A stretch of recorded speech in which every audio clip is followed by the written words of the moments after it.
আজকে যার জন্য মানুষরা ঢুকছে এবং শুনতে চাইছে যেটা হচ্ছে পরকীয়া, এবং যার ফলে বিয়ে ভেঙে যাচ্ছে, প্রেম করে বিয়ে করার পরও তারা পরকীয়া করছে। কিন্তু এখন সিজনও চলছে বিয়ের, সবাই বিয়েতে এখন যাচ্ছে, খাওয়া দাওয়া করছে, কিন্তু পরক্ষণে দেখা যাচ্ছে তার 2-3 বছর পর ভেঙে যাচ্ছে। এই কারণটা কি দিদি? 2-3 বছর, আজকে বিয়ে করছে, 1 মাস যাচ্ছে না 7 বছরের ভালোবাসা বাড়ি ফিরে যাচ্ছে, অ্যাডজাস্ট হচ্ছে না।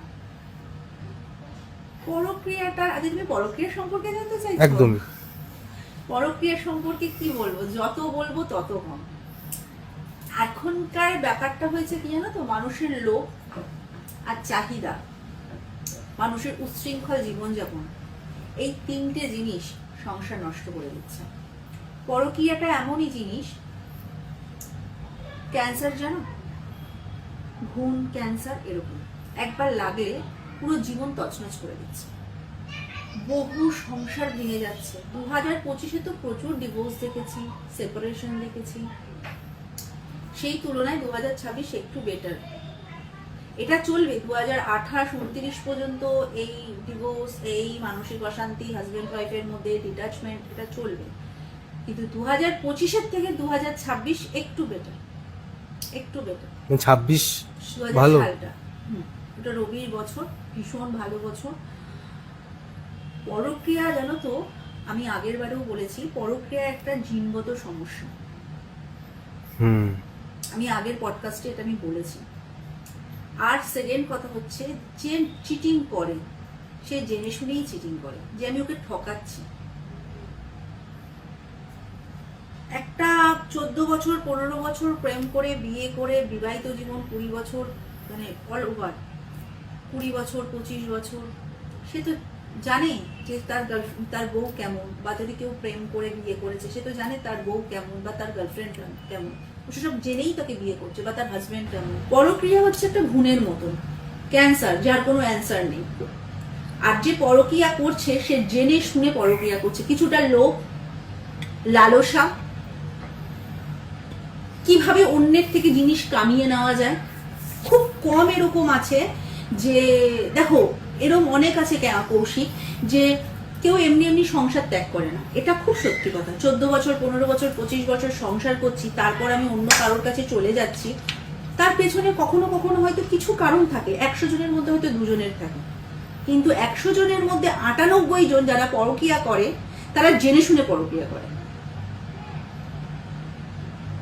কারণ কত ঘর ভাঙছে বলতো, কত ঘর ভেঙেছে, ভাঙছে।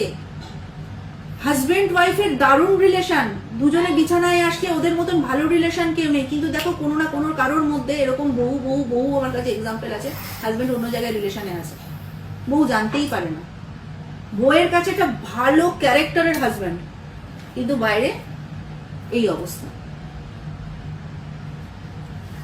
আমার কাছে চেম্বারে, কালীঘাট চেম্বারে একজন এসছে, আমি বেশ কিছু মাস আগেকার কথা বলছি, তখন আমি মানে পডকাস্ট করিনি তোমার চ্যানেলে। 14 বছর 15 বছরের বিবাহিত জীবন, প্রেম করে বিয়ে, দুজনের স্কুল থেকে প্রেম, তাহলে কত ছোটবেলার প্রেম।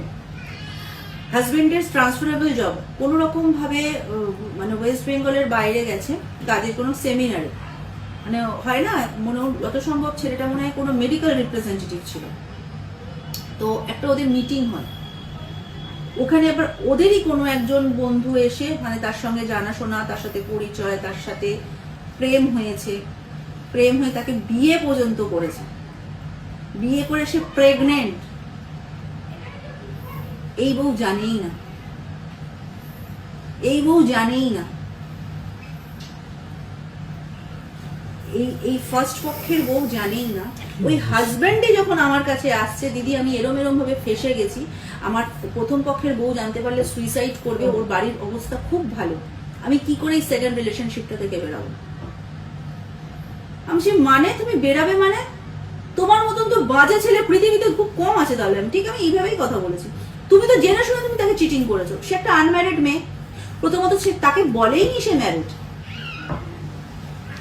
আর মেয়েরাও এত বোকা হয়, সে মানে সব মেয়ের কথা বলছি না, কিছু কিছু মেয়ে তো প্রচুর ক্লেভার, কিছু কিছু মেয়ের কথা বলছি, ভালোবাসায় এতটাই অন্ধ হয়ে যায়, তার পেছনে কি আছে সেটা দেখে না।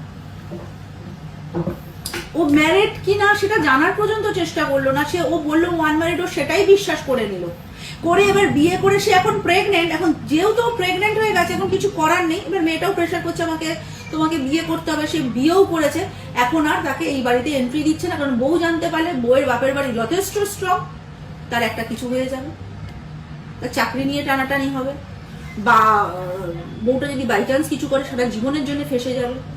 তার মানে তুমি যখন প্রেম করছো, তুমি তার সঙ্গে পরক্রিয়া করছো, তুমি তার সঙ্গে যখন বেড রিলেশনে যাচ্ছ, তুমি তো জেনেই যাচ্ছ, তার মানে তুমি তো ঠকাচ্ছ, তুমি তো যখন ঠকাচ্ছ, তুমি তো ইচ্ছা করে জেনে শুনে ঠকাচ্ছ।